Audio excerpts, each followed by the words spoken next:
This is a brand from Allied Air Enterprises, which is a part of Lennox International. All of the units feature their MHT technology, which includes rifled tubing to enhance refrigerant flow and lanced fins for more surface contact between the coil and the air, which maximizes the heat transfer to maintain a compact unit at higher efficiencies.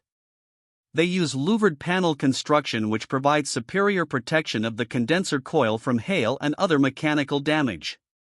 The units are only sold through authorized dealers in the USA and only have an average guarantee that does not include total unit replacement in case of compressor failure, which has pretty much become the industry standard.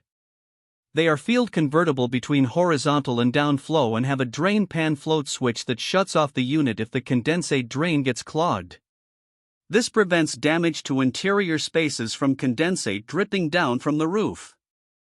The brand offers an optional electric heat kit in sizes from 5 to 20 kilowatts and have an insulated antimicrobial drain pan to inhibit mold growth.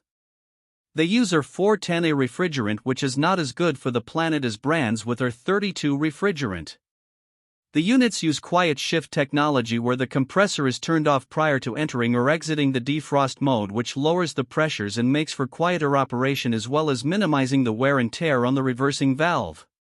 The PRPHP14 models are basic heat pumps with a 6.7 HSPF2 efficiency and a 78 decibel sound rating, which is roughly equivalent to an alarm clock. The PRPHP16 premium heat pumps are quieter due to their two-stage scroll compressors and compressor blankets. They also have a variable speed blower motor for quieter and more efficient operation. The brand does not offer a model that qualifies for the HVAC Repair Guy Ultimate category. This brand receives an overall 1-star don't buy rating from HVAC Repair Guy. Please share your experiences with this brand in the comments section of the HVAC Repair Guy YouTube channel.